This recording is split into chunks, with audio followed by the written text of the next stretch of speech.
Hello बच्चों, तो चलो बेटा, हमने एनसीईआरटी के आप सबको न्यूमेरिकल दिए थे। आप लोगों ने न्यूमेरिकल कुछ बच्चों ने किए हैं, बाकी तो अधिकांश लोगों को समझ में ही नहीं आए। कुछ कह रहा है 2, 3, 4, 5, 6, 7 नंबर बता दीजिए। कुछ तो ऐसे बच्चे हैं जिनको सेम क्वेश्चन लगवाया है, वही क्वेश्चन कह रहे हैं कि सर बता दीजिए।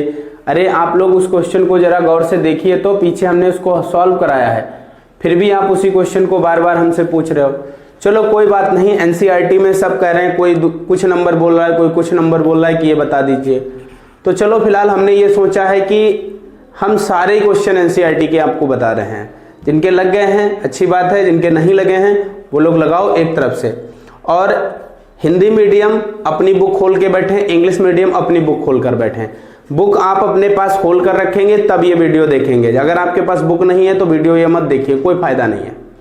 एक एनसीईआरटी की बुक आप लोगों ने खरीद रखी होगी सभी ने, तो बुक आप अपनी खोलकर सामने रखिएगा।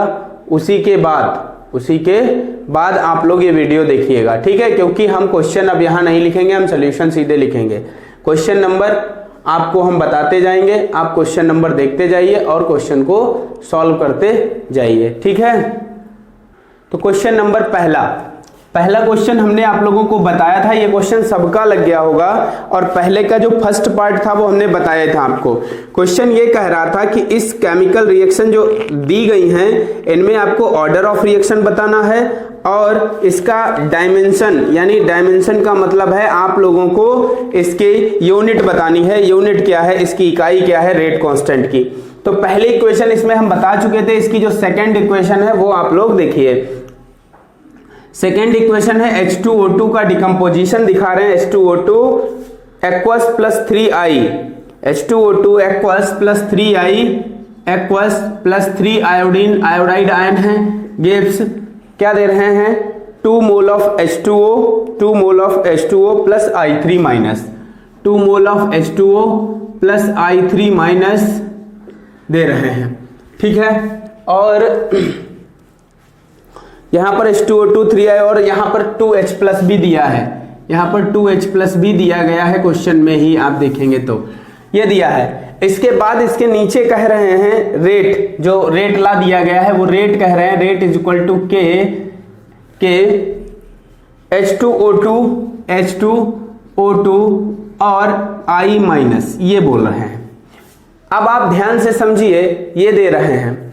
अब देखो ये एक्सप्रेशन दी गई है, ध्यान दीजिए। हमने आपको जब भी बताया था कि आप ऑर्डर ऑफ रिएक्शन निकालोगे तो कैसे निकालोगे। ऑर्डर ऑफ रिएक्शन निकालने के लिए आपको क्या करना है कि इसको देखना है। अगर ये इक्वेशन दी है तब आपको कुछ नहीं सोचना है, सिर्फ आपको यही देखना है और कुछ नहीं देखना है, कुछ भी नहीं सोचना है। इस रिएक्शन को तुम्हें भूल ही जाना है अगर ये इक्वेशन दी गई है तो।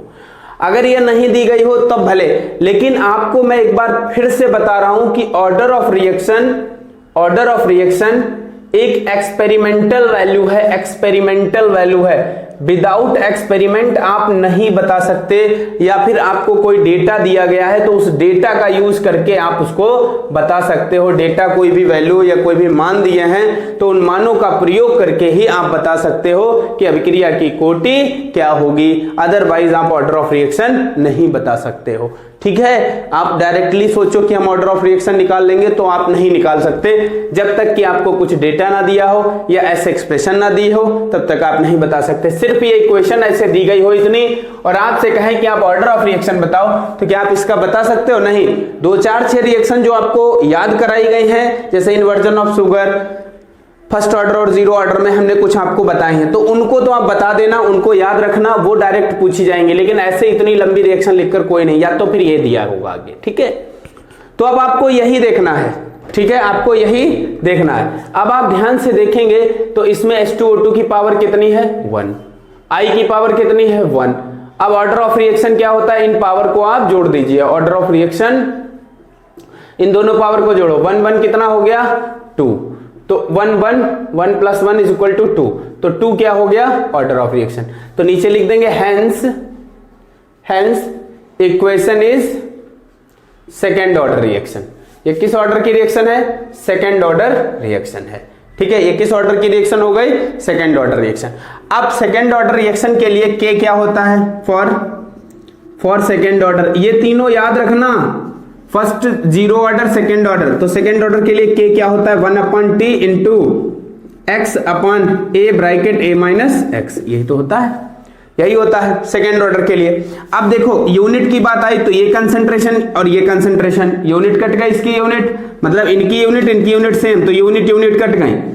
मैं फिर बोल रहा हूं एक्स ए नहीं काट रहा हूं मैं, इन यूनिट काट रहा हूं, इसकी यूनिट एक जैसी होगी तो काट दी, तो 1/t का मतलब सेकेंड इनवर्स सेकेंड, और ये मोल पर लीटर, तो लीटर ऊपर आ गया तो लीटर हो जाएगा, और मोल इनवर्स, तो इनवर्स एक पास लिख लो, litre mole inverse second inverse, ये यूनिट होती है सेकेंड ऑर्डर के लिए, ठीक, ये यूनिट हो गए। तो इतना आप नहीं कर सकते हैं क्या बताइए? आपको पीछे हमने कितनी बार निकाल कर समझाया है कि फर्स्ट ऑर्डर सेकंड ऑर्डर के लिए किस तरीके से निकालोगे। तो ये आप लोग फटाफट करिए, फिर हम दूसरी इक्वेशन आप लोगों को बताते हैं। देखो एक बार मैं फिर से इसको डिटेल में समझाने की कोशिश कर रहा हूं, शायद कुछ लोगों को दिक्कत हो, चलो हम डिटेल में इसको समझा देते हैं। देखो डिटेल में समझने का मतलब है कि k बराबर क्या होता है 1/t इंटू x, यहाँ x होता है x upon a bracket a minus x, ये होता है बराबर।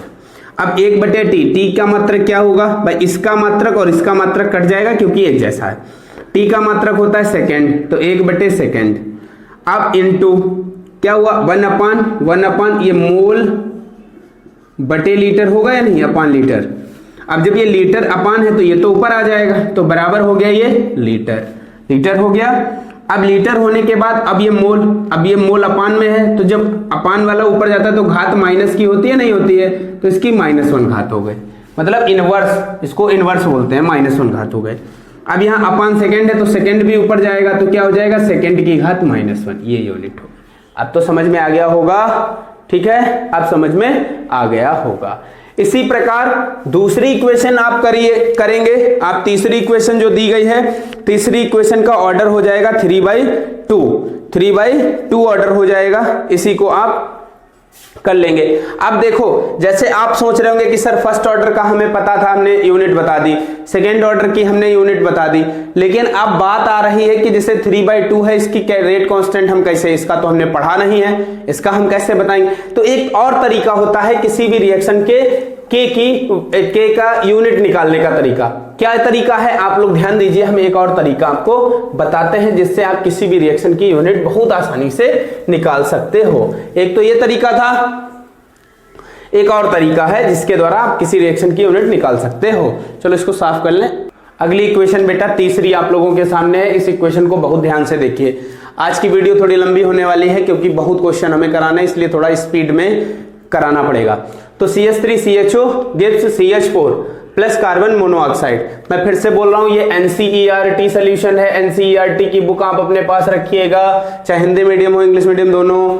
अब क्या है कि इसका रेट, तो इसका आपको ऑर्डर समझ में आ गया कि इसका ऑर्डर क्या होगा, ऑर्डर इधर लिख रहा हूं मैं, order of reaction is equal to क्या हो जाएगा 3/2, क्योंकि जो पावर है वही ऑर्डर ऑफ रिएक्शन है। सम ऑफ पावर होता है जब एक ही है तो एक की जितनी पावर है वही इसका ऑर्डर ऑफ रिएक्शन हो गया 3/2।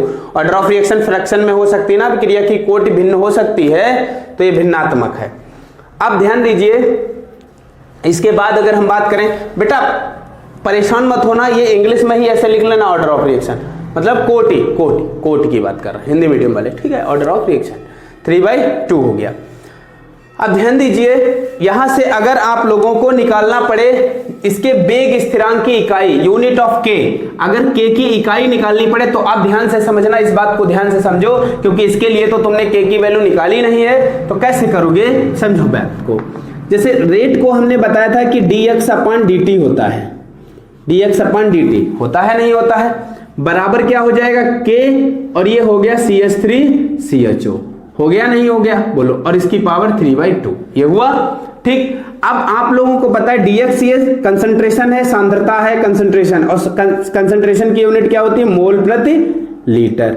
ये मोल प्रति लीटर यूनिट हुई या नहीं हुई dx की, चाहे dx हो, चाहे x हो, चाहे a हो, चाहे a-x हो, सांद्रता है या कंसंट्रेशन है तो इसकी यूनिट मोल प्रति लीटर रहेगी, और अपॉन टाइम की यूनिट क्या होगी सेकेंड हो गई। इतना समझ में आया नहीं आया, समझ रहे होंगे, समझ रहे हैं नहीं समझ रहे हैं भाई बोलो, ठीक, अब बराबर क्या हो जाएगा, के लिख देंगे।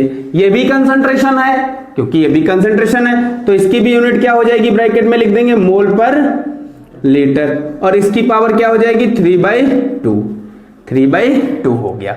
ठीक है, अब आपको क्या करना है, आप अगर इसको थोड़ा सा आसान बनाना चाहते हो तो स्क्वायर कर दो, लेकिन स्क्वायर कुछ मत करो, सीधे देखो, इसको अगर हम इधर लेकर आए, इसको आप इधर लेकर आओ तो ये क्या हो जाएगा, जैसे आप इसको इधर लेकर आओगे तो इधर लाने पर क्या होगा कि ये डिवाइड हो जाएगा, इधर मल्टीप्लाई हो रहा है तो इधर क्या हो जाएगा, डिवाइड। तो हम इसको ऐसे भी लिख सकते हैं के बराबर, भाई ये इतना है, इसके बराबर ये है, तो इसका पहले बराबर लिख लेते हैं, मोल अपॉन लीटर। ठीक है, अपॉन ये क्या हो गया, second into mole upon litre. ठीक है, और इसकी पावर कितनी 3/2। अब एक बात बेटा ध्यान से समझना, ये 3/2 पावर है और वो कितनी पावर है, वो है 1। 3/2 का मतलब क्या हुआ, 3/2 का मतलब क्या हुआ, 1.5, 1.5, यही तो हुआ। अब ये पूरा ऊपर जाएगा तो ये माइनस का हो जाएगा, भाई ये 3/2, ये प्लस का 1 है, ये 1 है प्लस का, चलो हम कर लेते हैं। ठीक है, थोड़ा स्टेप बढ़ाई तो हो जाएगा, कोई दिक्कत नहीं।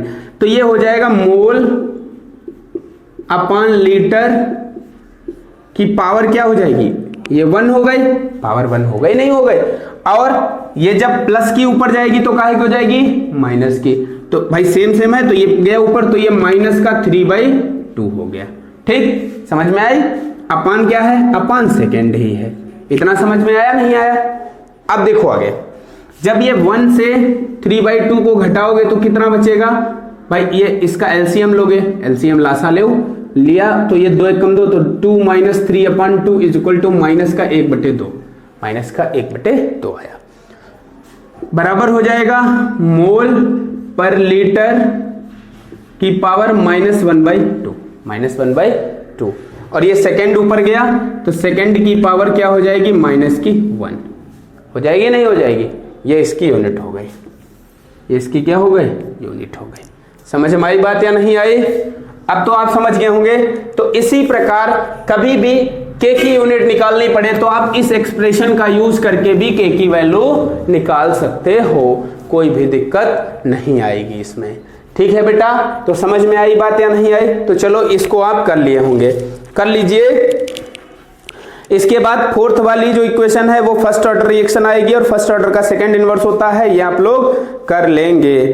ठीक है, इसको अगर आप थोड़ा सा और एलिब्रेट करना चाहो तो और भी एलिब्रेट कर सकते हो। इसको कैसे, देखो इसको, अब ये मोल अपॉन लीटर है ना, तो देखो ये मोल लिखा है इसे अपॉन लीटर। अब देखो इसकी भी पावर, पूरे की पावर -1/2 है, तो इसको अगर हम ऊपर लाएं तो 1 की पावर प्लस की हाफ हो जाएगी, 1 की पावर प्लस की हाफ हो जाएगी, लीटर प्लस में चला जाएगा, लीटर काहे में चला जाएगा, प्लस में, लीटर काहे में चला जाएगा। देखो ऐसे समझो, इसको ऐसे भी तो लिख सकते हैं -1/2, और ये भी -1/2, और इनटू अपॉन ऐसे लिख देते हैं यहाँ, जैसे ये यहां से समझो, ये -1/2 आई, तो इसको हम ऐसे ऊपर लिख लेते हैं मोल, मोल की पावर -1/2 अपॉन लीटर, लीटर की पावर -1/2, और इनटू क्या हो गया, सेकेंड, इक्वल टू, मतलब ये वैल्यू यहाँ पुट कर दी। तो अब ये तो मोल की पावर, अब ये लीटर ऊपर जाएगा, ये माइनस का प्लस हो जाएगा, नहीं हो जाएगा, तो ये हो जाएगा, पहले प्लस वाला लिखा जाता है, लीटर की पावर 1/2, फिर ये मोल की पावर -1/2, और फिर क्या हो जाएगा, सेकेंड की पावर -1। तो एक यूनिट ये लिख सकते हो, इसकी यूनिट ये भी हो सकती है, और ये दोनों हो सकती है यूनिट इसकी। ठीक है, तो ऐसे करके आप इसको लिख लेना। अरे सीधी बात है, लीटर ये अपान में है, ऊपर जाएगा तो ये प्लस हो जाएगा, अलग अलग अगर लिखोगे तो। ये कर लीजिए फटाफट। अब देखो हम लोग सेकंड क्वेश्चन पर आ गए। सेकंड क्वेश्चन को थोड़ा सा ध्यान से समझिए, इसकी थोड़ी लैंग्वेज थोड़ी सी घुमाऊ है, बाकी और कुछ नहीं, समझो ध्यान से। एक रिएक्शन दी गई है आपके सामने, 2a + b गिव्स a2b, जिसका रेट इक्वल टू है KAB इसका होल स्क्वायर। तो इसका मतलब अगर हम ऑर्डर बोले तो ऑर्डर कौन सा है, ये थर्ड ऑर्डर रिएक्शन आई। कौन सी ऑर्डर आई, थर्ड ऑर्डर रिएक्शन है ये। के की यूनिट क्या देखो 1 2 1 3 हो गई, इसकी यूनिट 1 है, 1 पावर 1 2 3 जोड़ दोगे तो थर्ड ऑर्डर रिएक्शन आएगी। के की वैल्यू दी गई है इतनी है, ठीक है।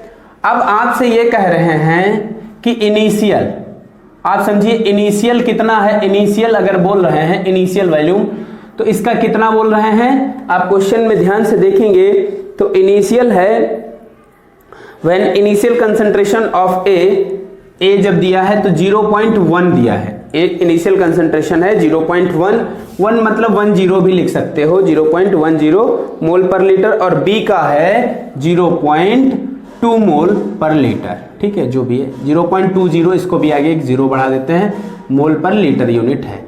इसका इनिशियल में कुछ नहीं बनेगा, ठीक है भाई, जब इनिशियल शुरुआत करेंगे तब थोड़ी बन जाएगा, आफ्टर टी टाइम बनेगा। तो अब आपको यहां पर रेट बताना है, ठीक, यहां पर इसका रेट बताना है कितना है। उसके बाद ये क्या कह रहे हैं, उसके बाद कह रहे हैं calculate rate of reaction after A reduced to 0.6। अब आफ्टर टी टाइम के बाद ये घटकर बेटा 0.06 रह गया। अब आपको रेट बताना है, अब आपको रेट, इसके बारे में इन्होंने कुछ नहीं बताया और यहां पर भी कुछ नहीं बात है। तो आप ये समझो कि जब ये इतना घट कर गया है तो ये कितना गया होगा, पहले तो तुम्हें ये निकालना पड़ेगा, ठीक है, यहां पर पहले ये निकालना पड़ेगा, उसके बाद रेट निकालनी पड़ेगी। तो चलो हम पहले इनिशियल रेट तो आराम से निकल जाएगी क्योंकि दोनों कंसंट्रेशन गिवन है, आराम से निकल जाएगी। तो हम पहले तो नंबर 1 निकालेंगे बेटा इनिशियल रेट, ठीक है, इनिशियल रेट, समझो अब बात को। तो रेट इज इक्वल टू क्या फार्मूला है, rate is equal to formula है के एक्टिव मास ऑफ ए और बी का स्क्वायर, वही वाला तो रख देना है उठाकर यहाँ पर क्योंकि इस इक्वेशन के लिए दिया है। अब ए का कंसंट्रेशन दिया है, चूंकि हम जानते हैं ए की वैल्यू 0.10 मोल पर लीटर, बी का कंसंट्रेशन 0.20 मोल पर लीटर, ठीक है, मोलर या मोल पर लीटर एक ही बात है। वैल्यू पुट कर दो, के की वैल्यू तुम्हें पता है 2.0 इंटू 10 6 इंटू ए का कितना है 0.10 और बी का स्क्वायर मतलब 0.20 का स्क्वायर हो जाएगा। बोलो समझ में आया नहीं? अब इनको आप सॉल्व कर लेंगे बेटा, तो ये 2 इंटू 10 6, अभी ऐसे लिख लेता हूं 0.10 इंटू, अब ये 2 2 कितना हो जाएगा 4 और 4 और कितने नंबर बाद ऐसे समझो 0.20 तो ये तो हो गया 4 2 2 4 हो गया और 0.0400 ये आएगा, ठीक है, इतना ये आएगा। तो इसको हम लिख लेंगे 0.0400, ठीक है, ऐसे ये लिख लिया। अब हम इसको सॉल्व करते हैं। सॉल्व करने के लिए अब हमें क्या करना है, 4 1 जा 4, 4 2 जा 8, तो ये 8 हो गया, कितना हुआ 8 इंटू, अब देखो 1 और 2 3 -3 10⁻⁻9, ये रेट आया, रेट यही आएगा, देख लीजिए आप लोग रेट, ठीक है। तो रेट कितना आया इसका आपने जब रेट निकाला इनिशियल रेट तो ये आया है 8 इंटू 10⁻⁻1, ठीक है। और इसकी यूनिट आप लोग लिख देंगे, यूनिट आएगी मोल लीटर इनवर्स सेकेंड इनवर्स, ठीक है, मोल litre inverse second inverse unit आएगी इसकी, ठीक है।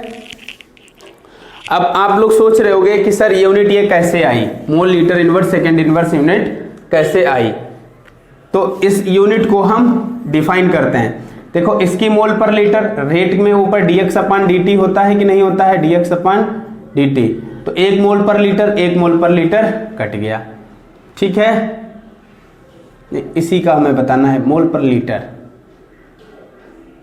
dx/dt।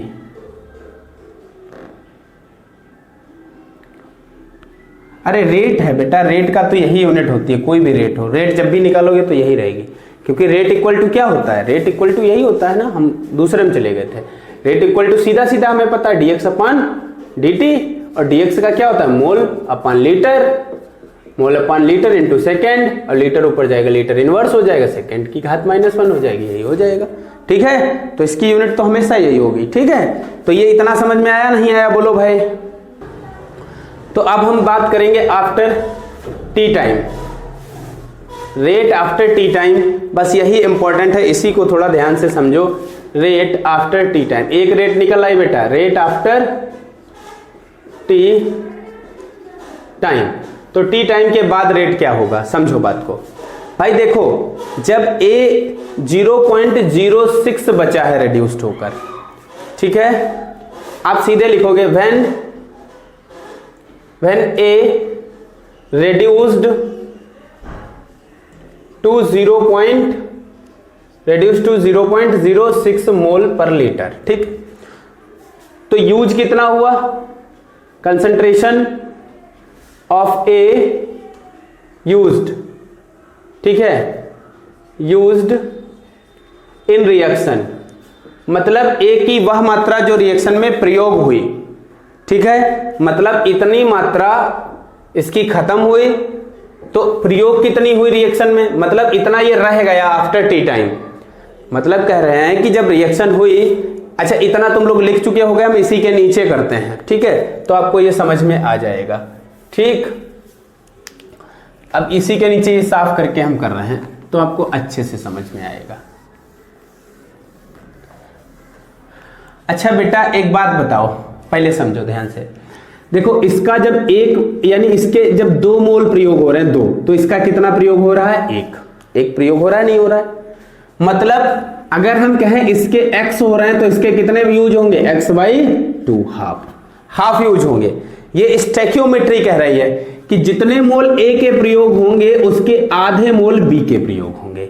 ठीक है, जितने मोल A के प्रयोग होंगे उसके आधे मोल B के प्रयोग होंगे, स्टैक्योमेट्री कह रही है।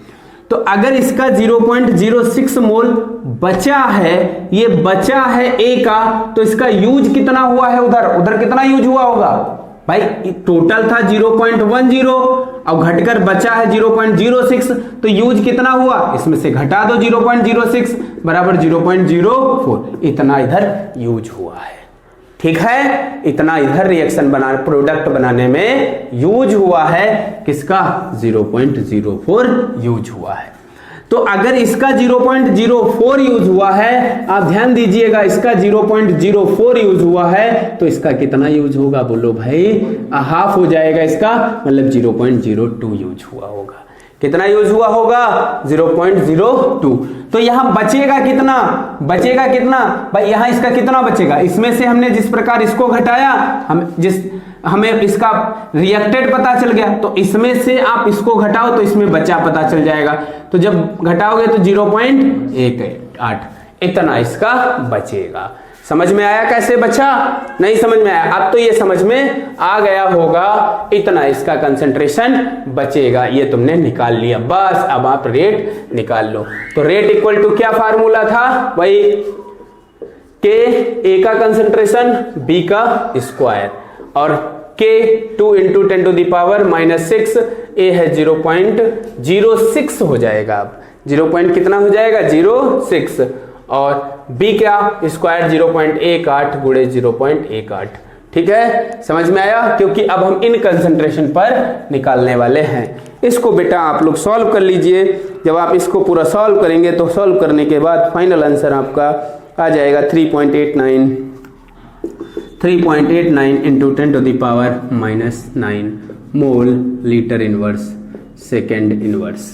ठीक है, ठीक, ये रेट हो गया। तो ये आप लोग कर लीजिए। ठीक, इसको कंप्लीट कर लीजिए, ये भी हो जाएगा। अब ये अगला तीसरा क्वेश्चन देखिए, कह रहे हैं प्लेटिनम की सरफेस पर जो अमोनिया का डिकम्पोजिशन है, अपघटन है, वो कौन सी ऑर्डर की रिएक्शन है, कह रहे हैं ये 0 ऑर्डर रिएक्शन है, ये शून्य कोटि की अभिक्रिया है।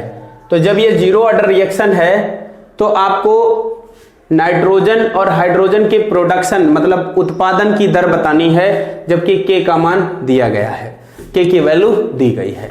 अब आप समझिए, ध्यान से समझो इस क्वेश्चन को। सबसे पहले आपको पता है फॉर 0 ऑर्डर क्या होता है, फॉर 0 ऑर्डर शून्य कोटि के लिए ऐसे ही लगाना, हिंदी मीडियम वाले भी ऐसे लिखोगे, dx/dt बराबर क्या होता है, के और अमोनिया, बताओ अमोनिया की सांद्रता पर निर्भर करेगा कंसेंट्रेशन पर? नहीं, तो 0 हो जाएगा।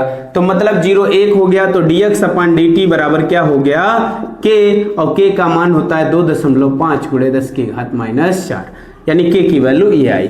तो ये हो गया dx अपन dt अभिक्रिया की दर या रेट। ठीक है, अब हम यहां से एवरेज रेट निकालें, अगर r एवरेज, तो एवरेज अगर हम निकालें तो बताओ वे क्या होगा। समझो, हमने आप लोगों को एक तरीका बताया था समीकरण लिखने का, ध्यान दीजिए इधर क्या होगा, 1/2 डी नहीं डेल्टा अमोनिया की सांद्रता, अमोनिया का concentration upon dt equal to delta N2 upon delta T बराबर 1/3 delta H2 upon delta T। जो अभिकारक होगा उसका माइनस में हो जाएगा। क्या हो जाएगा? माइनस में। ऐसे समीकरण बनाना बताया था नहीं बताया था? बताया था, पीछे आप देखो शुरुआत में ही हमने ये बताया था कि कैसे ये बनती हैं, आप लोगों ने बनाकर हमें मैसेज भी किया था, वही तरीका है। अब हमें ये बताना है, एक ये बताना है और ये बताना है। ये आर एवरेज मतलब रेट है, रेट मतलब यही दिया गया है ये, ठीक है। तो आप देखो, आप तो पहले ये देखो ये दोनों बराबर हैं या नहीं है, तो सीधे लिख दोगे delta N2 upon delta T is equal to R average है, आर एवरेज के, और के का मान कितना है 2.5 into 10⁻⁻4 unit mole litre inverse second inverse. ठीक है, ये हो गया, एक निकल आया, ठीक, फॉर्मेशन ऑफ अमोनिया। दूसरा अगर देखो तो इसका 1/3 इसके इक्वल है, तो आप सीधे सीधे लिख दोगे डेल्टा H2 बटे डेल्टा T, और ये 1/3 is equal to R average. तो ये जब 3 उधर चला जाएगा तो ये 3 तर गुणा कर जाएगा या नहीं कर जाएगा, इस तरीके से, और बराबर 3 इंटू 2.5 इंटू 10⁻⁻4 और 7.5 इंटू 10⁻⁻4 मोल लीटर इनवर्स सेकेंड इनवर्स, ये आंसर हो जाएगा। समझ में आया या नहीं आया? इसको आप सॉल्व कर लीजिए फटाफट, और ये क्वेश्चन भी आपका हो गया। अब हम अगले क्वेश्चन की ओर बढ़ते हैं। अब नेक्स्ट क्वेश्चन देखिए, नेक्स्ट क्वेश्चन ये कह रहे हैं कि एक दिया गया है rate is equal to k, rate is equal to जो भी दिया गया है k P C dimethyl ether 3/2 power दी गई है, और इसका आपको यूनिट बतानी है। ये यूनिट आप खुद निकाल लोगे, और ये क्वेश्चन अगर नहीं कर पाए तो बहुत शर्म की बात है भाई, ये क्वेश्चन आप करिए खुद से, ठीक है, बहुत आसान सा क्वेश्चन है। अगला है factor affecting the rate of reaction, मतलब क्रिया के वेग को प्रभावित करने वाले कारक आपको बताने हैं, ये आप बता देंगे, प्रश्न आराम से हो जाएगा, कोई दिक्कत नहीं है इसमें भी, ठीक है। अगला क्वेश्चन चलो देखो, उसको हम करा रहे हैं भाई। ये रिएक्शन देखिए, ध्यान दीजिए, एक केमिकल रिएक्शन दी गई है, ये बेटा रिएक्टेंट है और ये प्रोडक्ट बना रहा है। कह रहे हैं क्वेश्चन में ये कहा जा रहा है, क्वेश्चन नंबर है 4.6 क्वेश्चन ये कह रहा है कि ये जो रिएक्शन है ये सेकेंड ऑर्डर रिएक्शन है, ये सेकेंड ऑर्डर रिएक्शन है, ठीक है, सेकेंड ऑर्डर है। इसका कंसंट्रेशन, इनिशियल कंसंट्रेशन हम ए मान लेते हैं, क्या मान लेते हैं, ए, ठीक, या हम इसका जो भी मान लो, आप ऐसे समझो, जब ये सेकेंड ऑर्डर की हो जाएगी तो बताओ dx अपॉन dt इज इक्वल टू क्या हो जाएगा, वेग नियम से के, और ये r की कंसंट्रेशन और इसका स्क्वायर हो जाएगा कि नहीं हो जाएगा, क्योंकि ये द्वितीय कोटि की अभिक्रिया है, सेकेंड ऑर्डर रिएक्शन है। तो ये समीकरण हमारी एक हो गई। इतना ये प्रश्न में कह रहे हैं। अब बात आगे है, कह रहे हैं कि इसकी रेट कैसे इफेक्ट हो जाएगी जब इसका कंसंट्रेशन डबल कर दिया जाए, जब इसका कंसंट्रेशन डबल कर दिया जाए, रिएक्टेंट का इनिशियल कंसंट्रेशन क्या कर दिया जाए, दुगना कर दिया जाए, ठीक है। तो नंबर 1 आप लिखोगे, जब सांद्रता, जब अभिकारक की सांद्रता क्या कर दी जाए, सांद्रता दुगनी कर दी जाए, दुगनी कर दी जाए। इंग्लिश मीडियम लिख लो, when the concentration of the reactant is doubled, when the concentration of the reactant is doubled, English medium वाले ऐसे लिख लोगे। तो डबल करने का मतलब हमने R का जो R है इसको मान लिया हमने 2R, डबल कर दिया तो 2R मान लिया, कितना मान लिया 2r, डबल कर दिया इसका। तो डबल करने के बाद इसकी रेट क्या हो जाएगी dx अपॉन dt is equal to k और ब्रैकेट अंदर 2r इसका स्क्वायर, तो मतलब हो जाएगा 4, 2 2 जा 4 हो गया, 4kr स्क्वायर। ये हो जाएगा कि नहीं हो जाएगा, मतलब 4 गुना हो जाएगी, 4 टाइम इंक्रीज। ठीक है, 4 गुना बढ़ जाएगी। कितनी बढ़ जाएगी 4 टाइम इंक्रीज 4 गुना बढ़ जाएगी। देखो ये 4 आ गया कि नहीं आ गया, ये तो है ही है, लेकिन ये 4 आगे आ गया तो 4 टाइम इंक्रीज हो गई, 4 गुना बढ़ जाएगी। दूसरा देखो यही लिखना, जब अभिकारक की सांद्रता दुगनी की जगह क्या लिखोगे यहाँ पर आधी कर दी जाए, मतलब हाफ कर दी जाए। When the concentration of the reactant is become half, जब आधा कर दिया जाए तब क्या हो जाएगा, तो R is equal to R/2 कर दिया जाए, तो वही यूनिट लिखना है dx अपॉन dt is equal to k और R/2 की पावर 2 इज इक्वल टू क्या हो जाएगा कि k r स्क्वायर अपॉन 4, मतलब 1/4 टाइम डिक्रीज हो जाएगी। ठीक है, क्योंकि घट रही है तो डिक्रीज, 1/4 टाइम डिक्रीज्ड। ठीक, 1/4 टाइम डिक्रीज्ड हो जाएगी, 1/4 टाइम। तो ये आप लिख लोगे। डिक्रीज क्यों लिखोगे, रिएक्टेंट का हाँ डिक्रीज कर रहे हैं तो डिक्रीज होगी, डबल कर रहे हैं बढ़ा रहे हैं तो इंक्रीज हो जाएगी। ठीक है, तो ये लिख लीजिए, फिर आगे बढ़ते हैं। 7वां क्वेश्चन जो पूछा गया है कि टेम्परेचर का इफेक्ट पूछा गया है रेट ऑफ रिएक्शन पर या रेट कांस्टेंट पर, तो आप इसमें टेम्परेचर कॉफिशिएंट यानी ताप गुणांक को बता सकते हो। बाकी एक आर्हेनियस समीकरण है जो कि पाठ्यक्रम से बाहर है, उसको भी बता सकते हो। तो इस क्वेश्चन को ऐसे क्रॉस कर देना, इसको तुम्हें नहीं करना है। 8वां क्वेश्चन आप ध्यान दीजिए।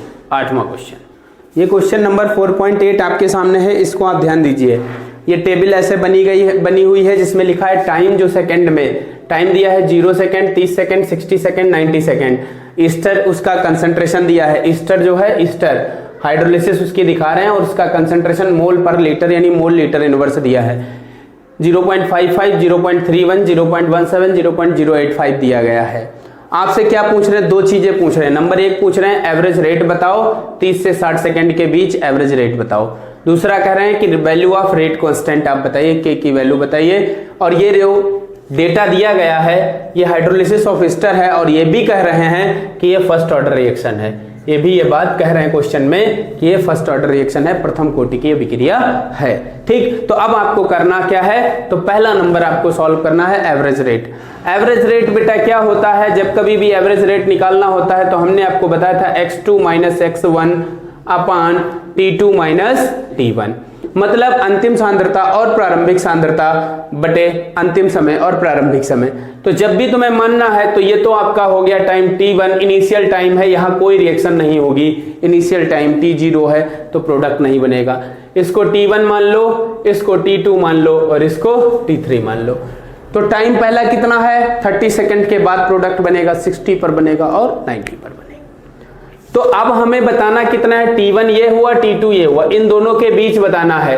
60-90 के बीच कहते तो इन दोनों के बीच बताना होता। ठीक है, तो इन दोनों के बीच बताना है, तो ये हमारा हो जाएगा x1 और ये हो जाएगा x2। तो अब आप देखो x2 कितना है 0.17 माइनस 0.31 डिवाइडेड बाई 60 माइनस 30। इसको आप सॉल्व कर लीजिए, कितना बचेगा 0.14 डिवाइडेड बाई 30। ठीक है, इसको आप काटिए पीटिए, आंसर आपका आ जाएगा। इसको जब काटेंगे पीटेंगे तो आंसर आएगा 4.67 into 10 to the power 4.67 into 10 to the power minus 3, 4.67 into 10 to the power minus 3। हाँ, इतना ही आएगा। Mole litre inverse, mole litre inverse second inverse, ये काट पीट लीजिएगा। ठीक है, ये आंसर आपका आ जाएगा। अब हम दूसरा वाला सॉल्व करते हैं। अब 2 नंबर पर हमें सॉल्व करना है value of K, value of K. तो के की वैल्यू कैसे निकालोगे, देखो फर्स्ट ऑर्डर रिएक्शन है, value of K for first order reaction. तो क्या होता है, k is equal to 2.303/t log a/a minus X, यही तो होती है। जहां पर a है initial concentration, a initial concentration है और a माइनस एक्स जो है वो concentration of reactant after T time. तो इनिशियल जो है आप मान लीजिए, इनिशियल कितना मान लीजिए, इनिशियल कोई भी इनिशियल तो 0 पर होगा, और 0 पर कितना है, 0 पर है 0.55, तो 0.55 आप लिख लीजिए। और a माइनस एक्स जो होगा वो टी टाइम के बाद होगा, मतलब 30 सेकेंड के बाद हुआ, तो ये 0.31 हुआ, और टाइम कितना है 30 सेकेंड के बाद हुआ। ये वैल्यू पुट कर दो, ये वैल्यू पुट कर दो, आंसर आपका आ जाएगा और आप लोग इसको सॉल्व कर लेंगे। तो इसको सॉल्व कर लीजिएगा। लॉग की वैल्यू आप देख लीजिएगा, लॉग की वैल्यू में आपको दिक्कत आ सकती है, बहुत बच्चों को लॉग में समस्या होती है, तो लॉग वैल्यू आप लोग भाई देख लीजिएगा, ठीक है। या बताओ, हम आपको बता देते हैं लॉग वैल्यू लॉग टेबल से जो आपकी इसमें आएंगी। लॉग वैल्यू, लॉग 55 की वैल्यू निकालनी है आपको, तो लॉग 55 की वैल्यू आएगी 1.74, लॉग 55 बराबर 1.74, 1.7404, और लॉग 31 की वैल्यू जो आएगी वो लॉग 31 की वैल्यू होगी 1.4914, ये होगी। तो ये लॉग की वैल्यू हो गई, इनको अब आप रख के आप सॉल्व करिएगा इसको, ठीक है। अब हम अगले क्वेश्चन की ओर बढ़ते हैं। 4.9 क्वेश्चन आप लोग देखिए ध्यान से। कह रहे हैं a reaction is a first order, मतलब अभिक्रिया ए के रिस्पेक्ट में प्रथम कोटि की और बी के रिस्पेक्ट में द्वितीय कोटि की है। आपको इसका नंबर 1 कि एक अभिक्रिया जो है, कोई भी रिएक्शन है, A plus B gives P, product दे रही है, ठीक, ये रिएक्शन है। आप कह रहे हैं इसकी रिस्पेक्ट में बात करें तो वो फर्स्ट ऑर्डर की है, और इसके रिस्पेक्ट में बात करें तो वो सेकेंड ऑर्डर की है। आपको वेग समीकरण बताना है इसका, नंबर 1, ठीक है। नंबर 1 कह रहे हैं कि रेट इक्वेशन लिखिए, तो नंबर 1 हम क्या लिखेंगे, रेट इक्वेशन। तो रेट बेटा वेग नियम से क्या होता है, के लिखोगे, ए का सक्रिय द्रव्यमान और बी का सक्रिय द्रव्यमान। अब देखो ए के रिस्पेक्ट में फर्स्ट ऑर्डर है तो इसकी पावर 1 हो गई, बी के रिस्पेक्ट में सेकेंड ऑर्डर है तो इसकी पावर 2 हो गई, तो ये पहला हो गया, ठीक है। इतना ही सॉल्व करना है पहले में, और कुछ नहीं। दूसरे में क्या कह रहे हैं कि अगर हम ए का कंसंट्रेशन, मतलब कह रहे हैं, एक मिनट, कह रहे हैं बी की सांद्रता 3 गुनी करने पर वेग क्या होगा। तो अगर हम बेटा इसकी सांद्रता 3 गुनी करें तो वेग क्या हो जाएगा, तो तुम्हें ये कांस्टेंट मान लेना है और इसको 3 गुना करना है। तो अब आप देखो number second, when concentration of be increased 3 time, मतलब बी की सांद्रता 3 गुनी करने पर 3 टाइम्स, तो 3 गुनी कर दे सांद्रता तो क्या हो जाएगा। तो जैसे b जो है, b is equal to small में हम 3b मान लेते हैं, इसको 3 गुना कर दिया, ठीक है, 3b 3 गुनी कर दिए। तो जब सांद्रता हम इसकी 3 गुनी कर देंगे और a की सांद्रता हम मान लेते हैं स्मॉल a बराबर a है, तो क्या हो जाएगा, तो इसका आप अगर ये कंसंट्रेशन मान लेते हो तो बराबर क्या हो जाएगा, देखिए, रेट इज इक्वल टू के स्मॉल ए इंटू 3b का स्क्वायर बराबर क्या हो जाएगा, 9 स्क्वायर। ये हो जाएगा कि नहीं हो जाएगा। तो 9 टाइम क्या हुई, इंक्रीज हो गए, 9 टाइम क्या हो गए, 9 गुना बढ़ गए। तो आप सीधे सीधे लिख दोगे 9 टाइम इंक्रीज्ड, 9 टाइम इंक्रीज्ड, ठीक है। अगला थर्ड वाला कह रहा है, इसमें कह रहा है कि अगर A और B दोनों को डबल कर दिया जाए, तो जब हम A और B बोथ दोनों को हम डबल कर दें, बोथ डबल्ड, तो दोनों को बेटा डबल कर दें तो क्या हो जाएगा, समझिए। तो concentration A is equal to हम 2A मान लेते हैं और concentration of B is equal to 2b मान लेते हैं, तो बराबर क्या हो जाएगा, रेट इज इक्वल टू के, और a की जगह 2 हो गया तो 2a इंटू 2b का स्क्वायर, तो बराबर हो जाएगा 8 स्क्वायर, मतलब 8 टाइम इंक्रीज होगा, 8 टाइम इंक्रीज हो जाएगा। ठीक है, ये हो गया 8 टाइम क्या हो जाएगा, इंक्रीज हो जाएगा। तो ये भी हो गया, ये भी समझ में आ गया होगा। ठीक है, तो 9 क्वेश्चन इसके कंप्लीट होते हैं। 9 क्वेश्चन के बाद अब आप लोग ध्यान दीजिए, अगला जो वीडियो है, अगले लेक्चर, आज हम इसमें इतना ही रखेंगे, और अगले वीडियो लेक्चर में हम आपको जो क्वेश्चन यहाँ से कराने वाले हैं वो आप लोग ध्यान दीजिए। वो क्वेश्चन हम आपको यहाँ से जो कराने वाले हैं वो 10 नंबर कराने वाले हैं, 11 नंबर कराने वाले हैं और 12 नंबर कराने वाले हैं। ठीक है, 13 नंबर आपको खुद करना है, ये होमवर्क में है, आप जो खुद करेंगे, जो बच्चे कर चुके हैं वो बहुत अच्छी बात है। 13 नंबर आप खुद करेंगे, ये हम नहीं कराएंगे, 13 नंबर क्वेश्चन हम नहीं कराएंगे। 14 नंबर का भी क्वेश्चन हम नहीं कराएंगे, ये आपको खुद से करना है। ठीक है, 15 नंबर का क्वेश्चन हम करा देंगे। ठीक है, 15 नंबर का क्वेश्चन हम करा देंगे। इसके बाद 16 नंबर का क्वेश्चन आप खुद करेंगे, 16 नंबर का क्वेश्चन हम आपको नहीं कराएंगे। फिर इसके बाद जो है 17 नंबर का क्वेश्चन आप खुद करेंगे, ये क्वेश्चन भी हम आपको नहीं कराने वाले, ये आपको खुद करना है। ठीक है, इसके बाद 18, 19 नंबर भी क्वेश्चन आप खुद से करेंगे। 18, 19 नंबर क्वेश्चन हमने आपको कराए हैं, ये आप खुद करेंगे। हाँ, रही बात 20 नंबर का क्वेश्चन, तो ये हम करा देंगे, 20 नंबर क्वेश्चन हम करा देंगे। 21 नंबर भी क्वेश्चन हम करा देंगे, 21 नंबर भी हम करा देंगे। और 22 क्वेश्चन भी हम करा देंगे, 22 क्वेश्चन भी हम करा देंगे। अब रही बात जितने एक्टिवेशन एनर्जी वाले हैं, ये क्वेश्चन आपके नहीं आने वाले हैं। अब 25 क्वेश्चन आपको करना है, 25 नंबर आपको करना है। 26 out of syllabus activation energy नहीं है, अरेनियस इक्वेशन भी नहीं है। 27 भी, 26 क्रॉस कर दो, 27 क्रॉस कर दो,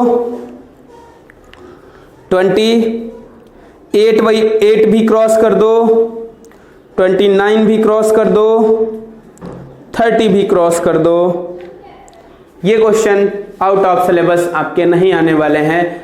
तो इतने क्वेश्चन मैंने आपको दिए हैं, ये मैं कल के वीडियो में बताऊंगा। अगर आप लोगों को लगता है कि इसमें से कुछ नहीं होंगे, वो आप बताइएगा तो उनको भी शामिल कर लेंगे, या ये आपसे जो हो गए हैं वो बताइएगा, वो हम नहीं कराएंगे। ठीक है, और कोई अतिरिक्त क्वेश्चन आपके हैं तो वो भी बताइएगा, वो हम कल के लेक्चर में शामिल कर लेंगे, कोई भी हो। एक क्वेश्चन टेम्परेचर कोफिशिएंट पर पूछा था एक बच्चे ने, वो अब हम एनसीईआरटी कंप्लीट करा दें, उसके बाद हम आप लोगों को बताएंगे। तो आज के लेक्चर में बच्चों इतना ही रखते हैं, बाकी कल के लेक्चर में मिलते हैं। थैंक यू बच्चों।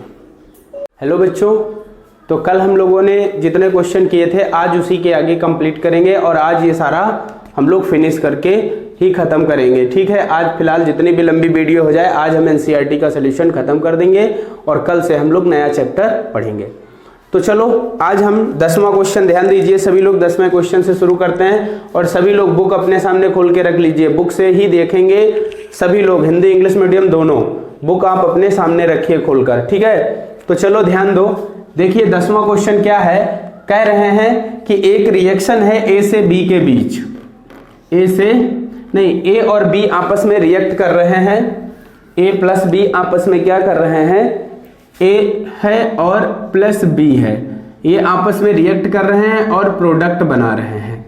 ये एक रिएक्शन है, ठीक है, जिसमें कंसंट्रेशन ऑफ ए जो है वो दिया गया है मोल लीटर इनवर्स में, और कंसंट्रेशन ऑफ बी दिया गया है मोल लीटर इनवर्स में। ठीक है, और इस रिएक्शन में जैसे ये कंसंट्रेशन है तो इन कंसंट्रेशन पर इसकी रेट क्या होगी, ये दी गई है। ठीक है, जब ये दोनों कंसंट्रेशन है तो रेट ये है, और ये इतना कंसंट्रेशन है तो रेट ये है। तो मतलब कि रिएक्टेंट के कंसंट्रेशन के साथ उसकी रेट भी दी गई है, मतलब सब कुछ आपको दिया है। आपसे ये कह रहे हैं कि ऑर्डर ऑफ रिएक्शन बताओ, मतलब अभिक्रिया की कोटि बताइए, ये कह रहे हैं। ठीक है, अब हम क्या करें, अगर हम मान लें कि ये N1A रिएक्ट कर रहे हैं और प्लस N2B आपस में रिएक्ट कर रहे हैं, वेग नियम लगाओ, माना निम्न समीकरण, सॉरी लेट, इंग्लिश में लिख लो let for the following reaction, Hindi में लिख लो माना निम्न अभिक्रिया के लिए। ठीक है, ये लिखने के बाद निम्न अभिक्रिया के लिए let for the following reaction.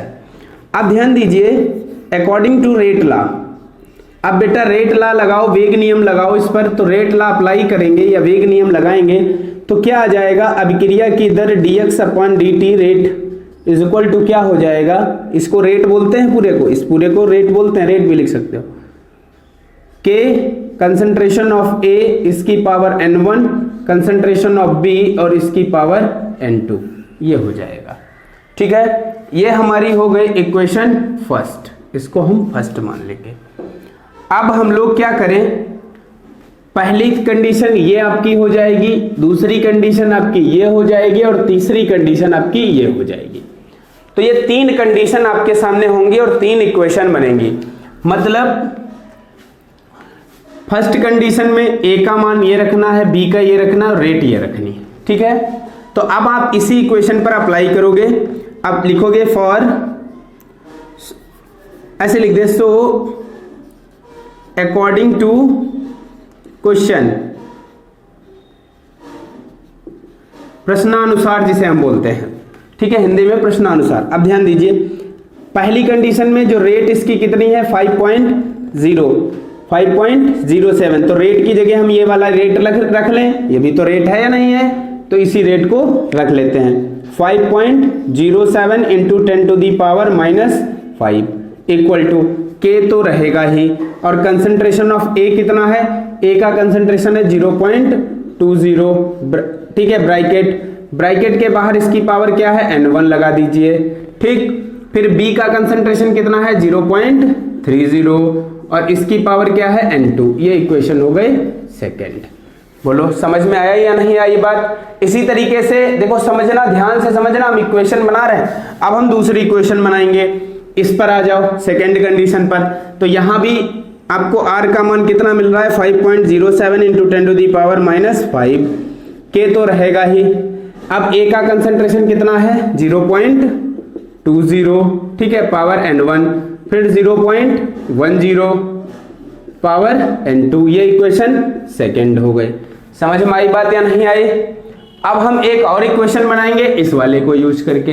ठीक है, अब यहां पर दिख जाएगा।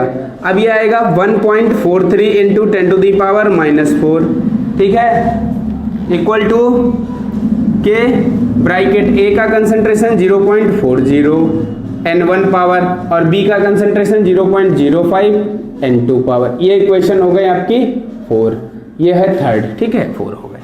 इतना समझ में आ गया है या नहीं। तो ये सारी इक्वेशन आपके समझ में आ गई होंगी, आ गई या नहीं। अब हम क्या करेंगे, equation first divided by second, first और सेकेंड को आपस में हम क्या कर दें बेटा, डिवाइड कर दें। तो फर्स्ट वाली देखो इक्वेशन क्या है 5.07 इंटू 10⁻⁻5 डिवाइडेड बाई बराबर क्या है, बराबर है आपका के ब्रैकेट 0.20 की पावर N1 और ब्रैकेट में 0.30 की पावर N2, यही तो है। अब इसको डिवाइड करो सेकेंड से, तो उसका भी मान क्या है 0.07 10⁻⁻5 डिवाइडेड बाई के 0.20 पावर N1 और 0.10 की पावर N2, यही तो है या नहीं है। समझ रहे हो कि नहीं समझ रहे हो भाई। ये वाली और ये वाली दोनों हमने सेकेंड अपॉन थर्ड करना पड़ेगा, सेकेंड अपॉन थर्ड।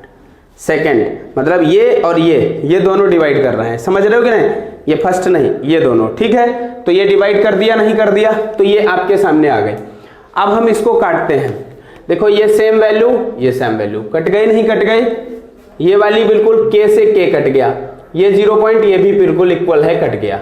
तो बचा क्या, यहां पर 1 आया, बराबर कितना आएगा 1 आया, और ये बराबर कितना आ जाएगा, बराबर बचेगा 0.30 बटे 0.10 और दोनों की पावर N2 है, तो यहां पर पावर हो जाएगी N2। पॉइंट पॉइंट कैंसिल, ठीक है, 0 से 0 कैंसिल हुआ। अब 1 इधर आ जाएगा तो 1 इज इक्वल टू 3 की पावर n2। अब बताओ, तो 3 की पावर n2 है तो यहां पर 1 की पावर यानी 3 की पावर n2 है, तो यहां पर अगर आप ध्यान दो 1 कब आएगा, जब यहां पर तुम 3 रख लो, ऐसे अपनी तरफ से 3 रख लो और यहां पर भी 3 की पावर n2 है, ठीक है, यहां पर भी आप 3 रख लो और इसकी पावर अगर 0 लगा दो, तो किसी की भी पावर अगर 0 होती है तो उसका मान कितना आता है, 1 आता है या नहीं आता है। तो आप देखो ये वाला या ये वाला दोनों का मतलब तो एक ही है, या करके हम ऐसे भी लिख सकते हैं, इंग्लिश वाले और लिख लेना, तो ये सेम हो जाएगा नहीं हो जाएगा। तो अब आप देखो जब ये मान समान है तो घातें बराबर होंगी या नहीं होंगी, तो n2 बराबर कितना आ जाएगा, यानी ये और ये कट गया तो n2 बराबर कितना आ गया, 0।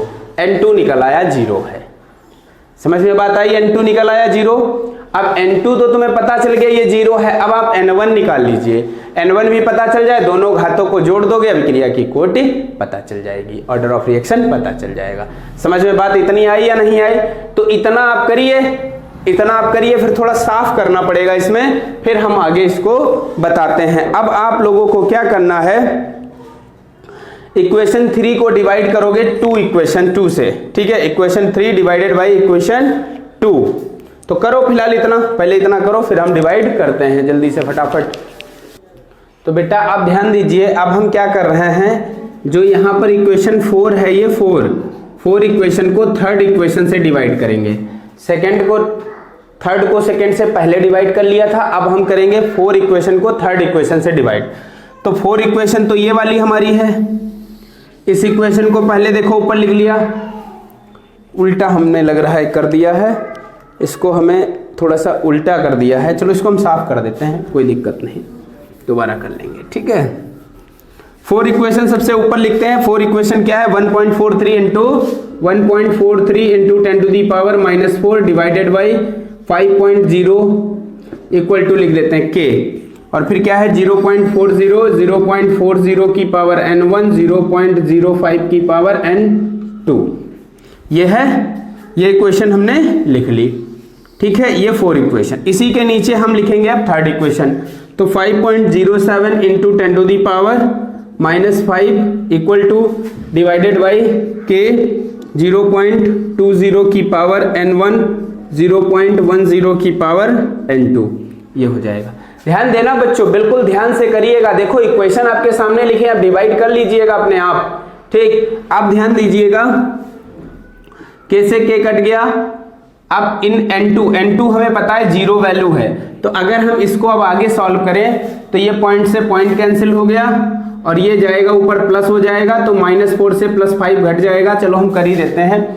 तो 143 divided by 507 into 10 to the power -4 और +5 हो गया, ठीक है, -4 और +5 हो गया, इक्वल टू आ जाएगा 0.40 डिवाइडेड बाई 0.20 की पावर हो जाएगी n1 और इंटू 0.05 अपन 0.10, इसकी पावर हम 0 रख देते हैं, क्योंकि n2 बराबर कितना है, 0 है। आप यहां लिख दोगे n2 इज इक्वल टू 0, तो जब 0 है तो ये पूरा पद कितना हो गया, किसी की पावर 0 होने पर पूरी वैल्यू कितनी होती है, 1, तो ये वैल्यू 1 हो गई पूरी, ये तो 1 हो गए, ये पॉइंट से पॉइंट कैंसिल हो गया, ये 2 टाइम में कैंसिल हो गया, 2 टाइम, ठीक है। तो अब यहां कितना बचा, 1430/507, 0 कैसे आया, चलो एक पद और बढ़ा देते हैं, +1 बचेगा तो 10 बचा, ठीक है, इक्वल टू 2 की पावर कितनी हो गई, n1, अब कितना हो जाएगा ये 1430 divided by 507 is equal to 2 की पावर n1, ठीक है, ये आया। अब इसको आप लोग बेटा सॉल्व करो, तो कैसे इसको हम सॉल्व करेंगे, इसको थोड़ा सा सॉल्व करते हैं, 1 मिनट रुको, पहले हम सॉल्व कर लें फिर वीडियो आगे चलाते हैं। तो बेटा आप ध्यान दीजिए सभी लोग, जब हम क्या करेंगे, इस पूरे को सॉल्व कर लेंगे, इसको डिवाइड करेंगे तो 2.8 आएगा और इधर पावर हो गई n1। अब हम आगे इसको अगर सॉल्व करें, इधर 2.8 है, इधर n1, तो इसको करने के लिए अब हमें दोनों तरफ लॉग लेना पड़ेगा, तो लिखेंगे टेकिंग लॉग बोथ साइड, दोनों तरफ आपको लॉग लेना पड़ेगा। आप लॉग ले लीजिए। लॉग लेने के लिए आप क्या करोगे, लॉग 2.8 इक्वल टू लॉग 2 की पावर n1, ठीक है।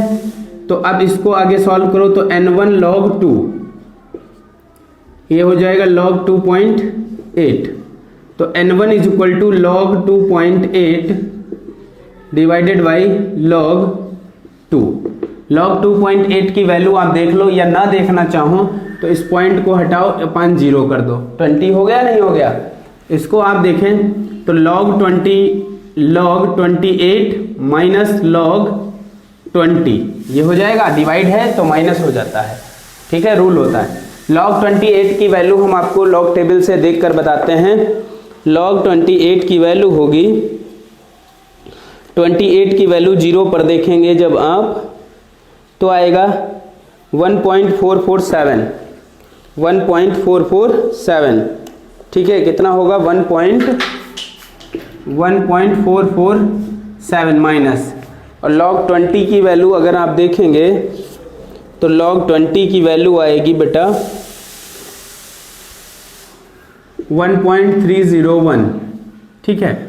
अब इसको आप सब्सट्रैक्ट करिए तो कितना बचेगा, बताइए जरा, बताओ भाई, इसको करो।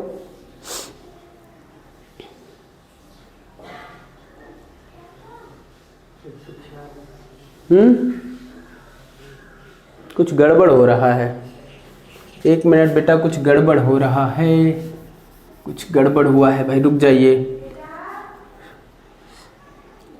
जब नीचे लॉग है तो ये माइनस ऊपर, नहीं भाई, यहाँ पर मैथमेटिकल हमने एरर कर दी। एरर ये कर दी बेटा, जब ये लॉग ऐसे लिखा होता 28/20, तब हम वो माइनस वाला करते हैं, समझ रहे हो।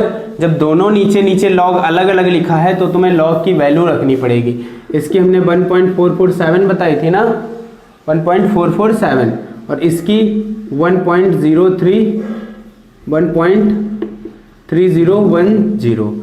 इसको जब आप डिवाइड करोगे 1.5 के आसपास आएगा। ये पॉइंट हटाओ, ये पॉइंट हटाओ, यहाँ पर एक 0 बढ़ जाएगा। 1.5 के आसपास n1 आएगा। आप इसको जरा डिवाइड करिए, देखिए डिवाइड करके, करिए डिवाइड भाई। तो ये 1.5 आ गया, कितना आ गया, n1 आ गया 1.5, ये लिख लीजिए। और n2 आपका कितना आ रहा था, 0, ठीक है। और ये आ गया n1। अब आपको ऑर्डर ऑफ रिएक्शन लिखना है। ऑर्डर ऑफ रिएक्शन के लिए आप क्या करेंगे, ये जब ऑर्डर ऑफ रिएक्शन नीचे लिखोगे, चूंकि ये वेग नियम नीचे फिर से लिखोगे, ठीक है, बड़ा चिल्ला। अब ध्यान दीजिए, अब आप क्या लिखोगे, हैंस करके ये लिखोगे, ये पूरा लिखने के लिए, और फिर उसके बाद लिखोगे ऑर्डर ऑफ रिएक्शन। तो n1 प्लस n2, और n1 प्लस n2 कितना है, 1.5 प्लस 0 इज इक्वल टू 1.5, मतलब 3/2 ऑर्डर होगा इसका, 3/2 ऑर्डर आएगा, ठीक है। 3/2 या 1.5 आप ऐसे भी लिख सकते हो। तो ये क्वेश्चन हम उम्मीद करते हैं समझ में आया होगा। इसको आप अपनी कॉपी पर कर लीजिए। अगले क्वेश्चन की ओर बढ़ते हैं। देखो बेटा, आप क्वेश्चन नंबर 11 बिल्कुल सेम टू सेम ऐसे क्वेश्चन है, कुछ नहीं है। 11 नंबर क्वेश्चन देखिए, 11 नंबर क्वेश्चन, इसमें क्या है, बिल्कुल सेम टू सेम है। देखो इसमें बस क्या कह रहे हैं, 2a plus B gives c plus D, ये एक रिएक्शन दी गई है, ये एक रिएक्शन दी गई है। अब कह रहे हैं कि और इस रिएक्शन के लिए भी a का कंसंट्रेशन, b का कंसंट्रेशन और रेट, ये तीनों चीजें दी गई हैं। इससे पहले जो हमने पढ़ा उसमें हॉरिजॉन्टल दी थी टेबल में, और इसमें क्या दी गई, वर्टिकल कॉलम बने हैं, a, b और रेट दिए गए हैं। और एक यहाँ पर जो एक्सपेरिमेंट दिए गए हैं, जो एक्सपेरिमेंट आपने किया पहला, दूसरा, तीसरा, चौथा, पांचवा, उसमें भी हमने करके ऐसे एक्सपेरिमेंट माने थे। तो ये सब दिया गया है। अब आपसे ये कह रहे हैं कि आप इसके लिए रेट ला लिखिए और इसके के की यूनिट लिखिए, ये आपसे कह रहे हैं। बस थोड़ा सा आपको हम समझाएंगे, बाकी ये क्वेश्चन आप खुद करोगे, खुद से ही इसे सॉल्व करोगे। और ध्यान दीजिए इसमें करना क्या है, सबसे पहले इस इक्वेशन पर तुम रेट लॉ अप्लाई करोगे, रेट लॉ। और रेट लॉ से क्या लिखोगे, के A का कंसंट्रेशन N1 और B का कंसंट्रेशन N2, ऐसे करके आप इसको मान लोगे। यहां पर तुम इसके आगे नंबर जैसे दिए गए हैं 2 और यहाँ 1, तो ये पावर तुम लगाकर नहीं लिखोगे, तुम डायरेक्ट ऐसे ही इसको सॉल्व करोगे, ठीक है। तो इतना जब आप कर लेंगे, इतना करने के बाद ध्यान दीजिएगा, इतना करने के बाद आपको N1 और N2 की कुछ ना कुछ वैल्यू मिल जाएंगी। जैसे ही वो वैल्यू मिल जाती है, सपोज दैट मान लिया हमने, मान लेते हैं कि यहां पर जब आप इसको सॉल्व करेंगे तो यहां पर आपका जो N1 है वो N1 आएगा 1 और N2 आएगा 2, ठीक है। N1 आएगा 1 और N2 आएगा 2 जब आप इसको करेंगे, ठीक है। इतना जब आ जाएगा तो ये जब वैल्यू आप निकाल लोगे, और निकालोगे कैसे, जैसे अभी बताया, अभी ये क्वेश्चन जो किया 10वां क्वेश्चन जैसा सॉल्व किया, 10वां क्वेश्चन जैसे आपने किया उसी की तरह आप इसको सॉल्व करके N1 N2 निकाल लोगे। N1 N2 निकल आएंगे और इतने ही आएंगे, ठीक है। जैसे ये 1 और 2 आए, आप क्या करो, रेट लॉ में अप्लाई कर दो इनको, रेट लॉ में अप्लाई करो। के A की पावर क्या हो जाएगी 1 और B की पावर क्या हो जाएगी 2, इसको आप ऐसे करके लिख दीजिए। बताइए ये क्या होगा, इसकी रेट लॉ इक्वेशन, ये रेट लॉ हो गया। बस इतना करके लिख देना, ये रेट लॉ हो गया। ऑर्डर पूछ रहा है, इन दोनों को जोड़ दीजिए, थर्ड ऑर्डर रिएक्शन हो गई।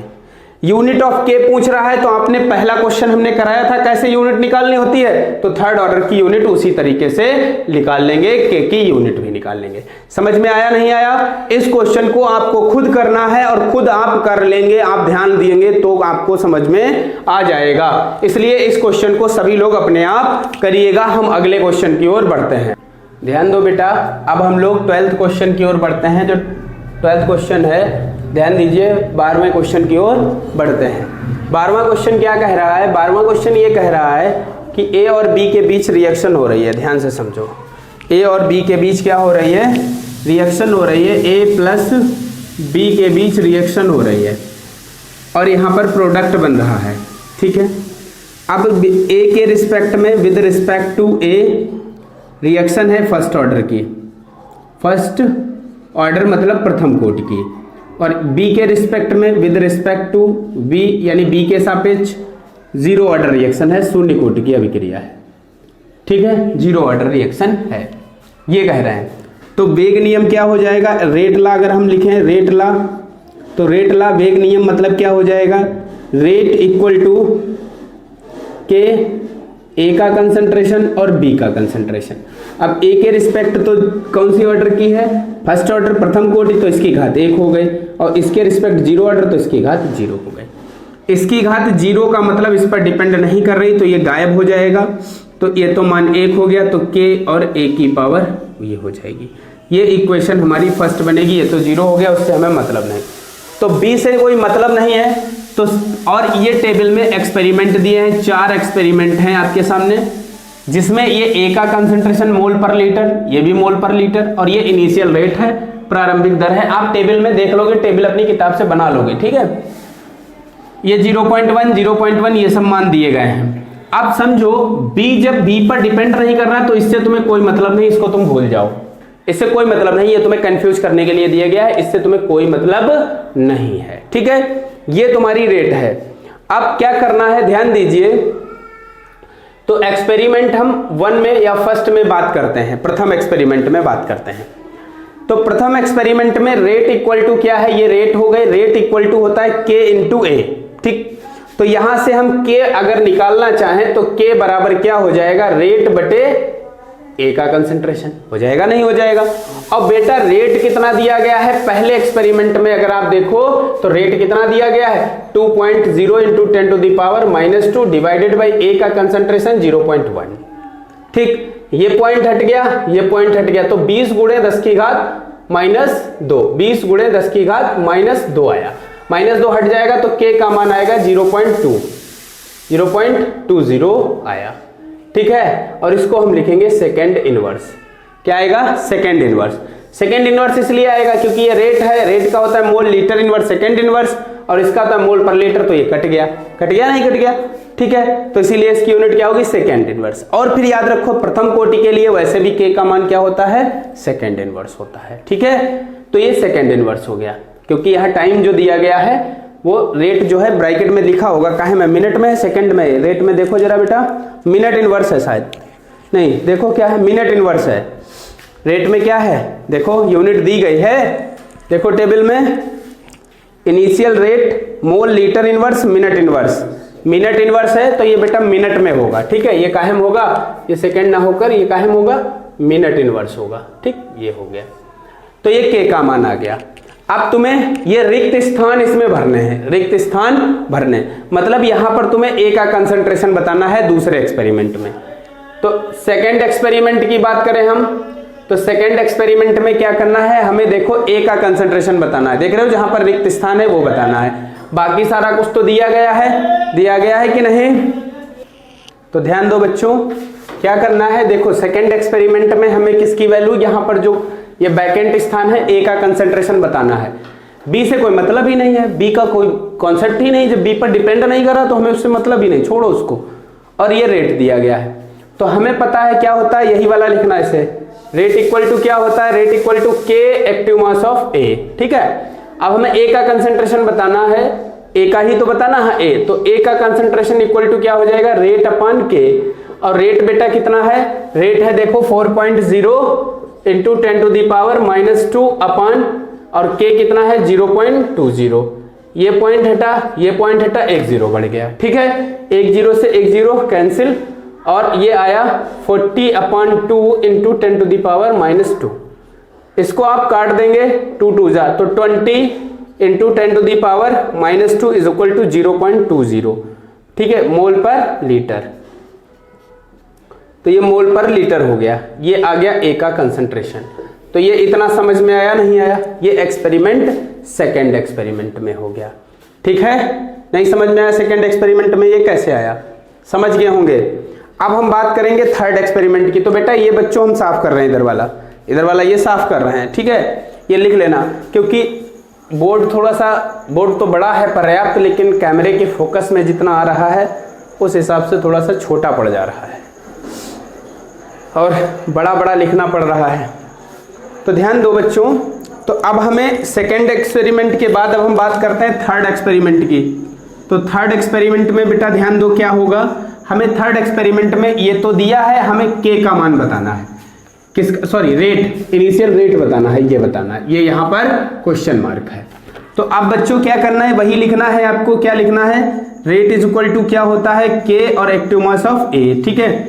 आपको क्या बताना है, के नहीं रेट बताना है, क्या बताना है, रेट। तो के कितना है, के देखो, के आपको वहां से निकाल लिए थे, ये देखो के है कितना है 0.20 इंटू ए का कंसंट्रेशन कितना है 0.4 मल्टीप्लाई करो तो 4 2 जा 8, तो ये 0.080 इंटू 10 टू दी पावर कुछ नहीं इतना ही आएगा, ठीक है भाई। देखो 4 दूना 8 हो गया और 2 अंक ये 1 है, 3 अंक बाद दशमलव, ठीक, बराबर कितना आएगा 8.0 इंटू 10 टू दी पावर -2, ये इतना आ गया रेट, ठीक, ये रेट आ गई थर्ड एक्सपेरिमेंट में, ठीक है। अब बेटा फोर्थ एक्सपेरिमेंट भी देख लीजिए। फोर्थ एक्सपेरिमेंट में क्या होगा, आपको ये बताना है ए का कंसंट्रेशन, ठीक है। ए का कंसंट्रेशन बताने के लिए फिर वही लिखोगे, रेट इज इक्वल टू के एक्टिव मास ऑफ ए। ए का कंसंट्रेशन आपको बताना है, तो ए का कंसंट्रेशन इज इक्वल टू क्या होगा, रेट अपॉन के, और रेट कितना है बोलो, रेट है 2 इंटू 10 टू दी पावर -2, और के कितना है 0.20, पॉइंट हटा 1 0 बढ़ा, 20 से 20 कट गए, एक नहीं 2 0 बढ़ेंगे, 20 से 20 कट गए, 0.10 आएगा, 0.10 आएगा, ये मोल प्रति लीटर। आप लोग सोच रहे होंगे सर इतना फास्ट क्यों कर रहे हैं, अरे भैया गुणा भाग कर लोगे अपने आप, ठीक, कैलकुलेशन ही तो करना है, और क्या है कैलकुलेशन करो आ जाएगा ही, वैसे ही तो निकाला। अब देखो ये 3 वैकेंसी थी, तो दूसरे एक्सपेरिमेंट में तुमने क्या किया, सेकेंड एक्सपेरिमेंट में जो निकाले हो वो कितना आया 0.20, तो यहां पर आपको भरना पड़ेगा 0.20, कितना 0.20। इसके बाद थर्ड एक्सपेरिमेंट में जो रेट आया 8 × 10 की घात, यहां भरना पड़ेगा 8 × 10 की घात -2, और यहां पर आपको भरना पड़ेगा 0.10। ठीक है, तो ये आपकी कंप्लीट हो गई टेबल। तो इस तरीके से ये क्वेश्चन आपको करना था। उम्मीद करते हैं ये क्वेश्चन आपको समझ में आया होगा। अगले क्वेश्चन की ओर बढ़ते हैं फटाफट। तो बेटा अब हम लोगों को क्या करना है, इसके बाद हमें 15वां क्वेश्चन करना है। अब देखो 15वें क्वेश्चन में आपको कम से कम 6 चीज़ें सॉल्व करनी है। एक तो जो डेटा दिया है उसी के बीच ग्राफ बनाना है, फिर हाफ लाइफ बतानी है और ग्राफ बिटवीन log N2O5 और t के बीच, फिर रेट लॉ लिखना है। फिर दरअसल इसमें जो ग्राफ फॉर्मेशन है सारा खेल ग्राफ का ही है। तो जो अगर आपके पास ग्राफ वाला पेपर है तो ऊपर वाली 2 वैल्यू मानकर आप ग्राफ बनाइए, या इस क्वेश्चन को हम तब कराएंगे जब आप हमसे ऑफलाइन मिलेंगे। ठीक है, ये क्वेश्चन आप लोग याद रखिएगा, अपना कॉपी पर नोट कर लो या इसी बुक के आगे लिख दो ऑफलाइन क्लास में सर लगवाएंगे। ठीक, ऐसे लिख लो। तो इसको हम ऑफलाइन में कराएंगे, और क्योंकि इसमें ऑनलाइन में कराने पर एक क्वेश्चन कम से कम 20-25 मिनट ले लेगा ये, और फिर भी कुछ डाउट आपके बने रहेंगे, इसीलिए हम इस पर आप इसको सर्किल बना लीजिए। और ऑफलाइन क्लास में तो मिलेंगे, ऐसा तो है नहीं कि ऑफलाइन क्लास मिलेंगे ही नहीं, मिलेंगे तब हम इसको आगे कराएंगे। ठीक बेटा, तो अब हम इसके आगे करते हैं। 17वां क्वेश्चन एक बच्चे ने पूछा था, तो चलो 17वां क्वेश्चन हम शामिल कर लेते हैं, फिर 17 करा देते हैं, और 17 के बाद बाकी जो बचे हुए वो कराते हैं। तो 17 क्वेश्चन देख लीजिए। 17 क्वेश्चन क्या कह रहे हैं, कह रहे हैं कि एक न्यूक्लियर रिएक्शन हो रही है, न्यूक्लियर रिएक्शन हो। 17 क्वेश्चन पर बढ़ते हैं, और 17 क्वेश्चन को आप सबसे पहले तो अपने आप इसको पढ़ लीजिए वीडियो को रोककर। 1 बार 2 बार 3 बार जितनी बार समझो, 1-2 बार तो इसको पढ़ लो, कम से कम 2 बार इसको पढ़ो वीडियो को रोककर। तो पढ़ लिया। अब पढ़ने के बाद अब आप इधर ध्यान दीजिए। देखो क्वेश्चन में ये कह रहा है, समझो, अब मैं समझाता हूं कि क्या कह रहा है क्वेश्चन में। समझो क्वेश्चन में ये कह रहा है कि जो 90 स्ट्रांसियम है, 90 स्ट्रांसियम, ठीक, इसकी जो हाफ लाइफ है, ये एक रेडियो एक्टिव सब्सटेंस है, रेडियो एक्टिव, ठीक, इसकी हाफ लाइफ 28.1 ईयर है। ठीक है, अर्धायु 28.1 साल है।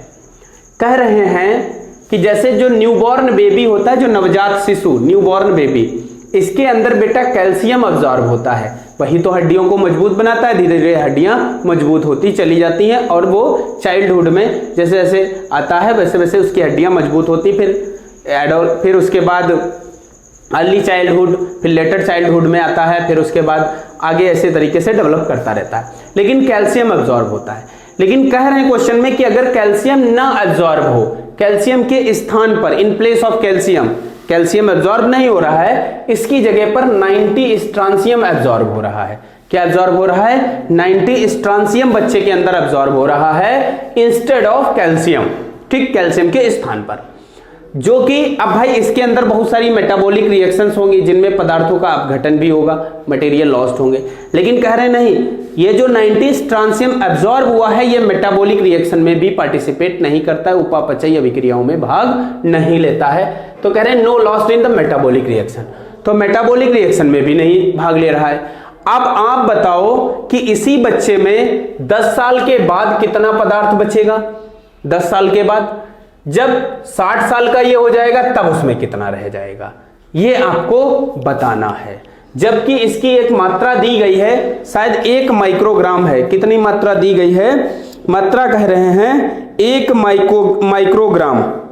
1 माइक्रोग्राम, इसमें जो 1 माइक्रोग्राम, ये इतनी मात्रा नवजात शिशु में अवशोषित हुई है, एब्जॉर्ब हुई है।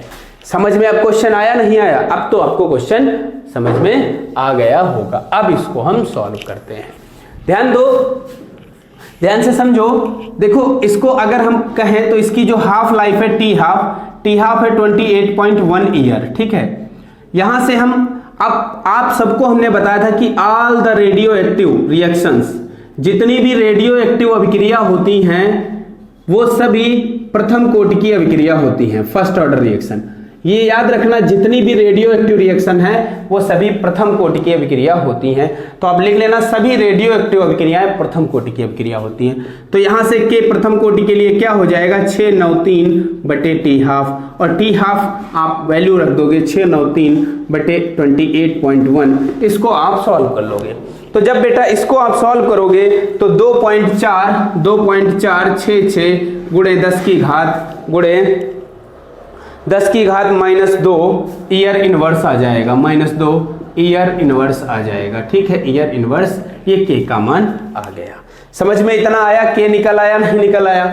अब बात ये है कि अगर हम कहें इनिशियल कंसंट्रेशन, अब दिया गया है इनिशियल कंसंट्रेशन, प्रारंभिक सांद्रता जो दी गई है ऑफ 90 स्ट्रांसियम।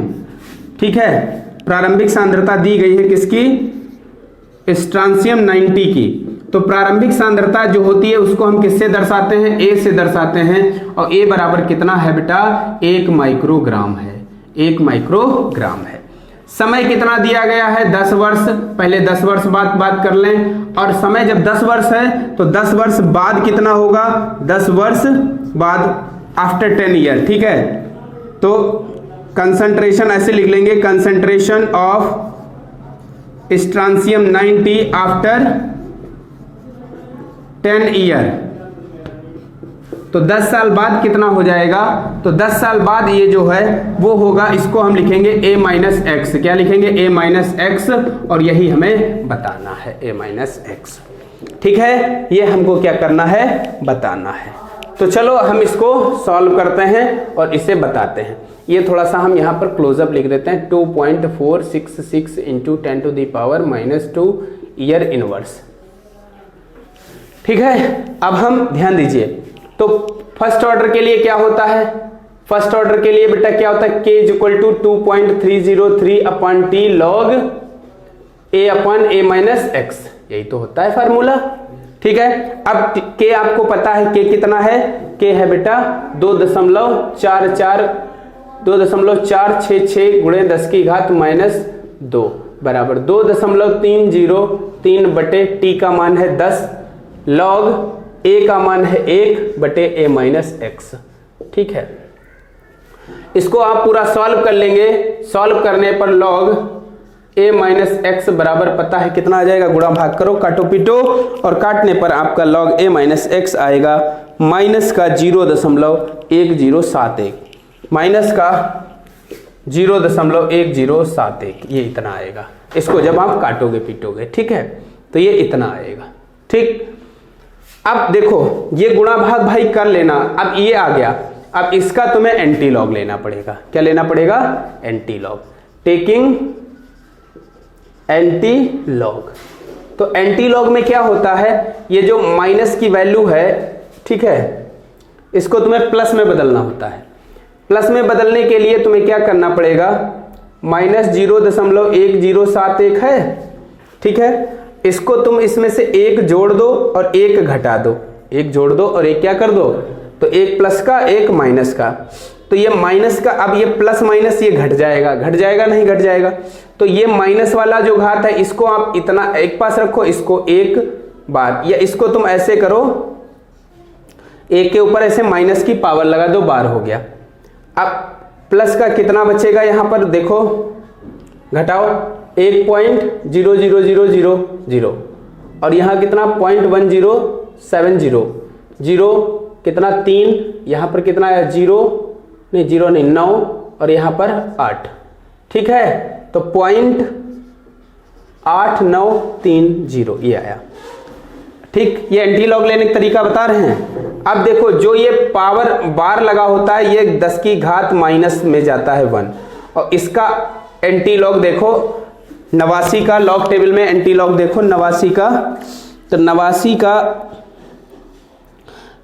का आगे कितना है 3 पर देखो, 89 का 3 पर 0.89 का 3 पर देखो एंटी लॉग, तो ये आएगा तुम्हारा 7816।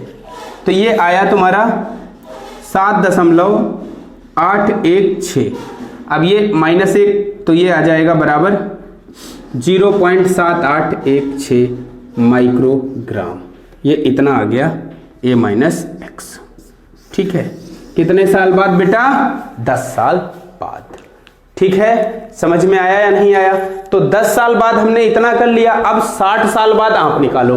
60 साल बाद जब आप निकालोगे तो क्या करोगे, 60 साल को बस कुछ नहीं करना, यहां पर 60 कर देना, जहां जहां 10 आया है 10 की जगह क्या हो जाएगा, 60 हो जाएगा, बाकी सब कुछ समान होगा। इसको आप खुद से करिएगा।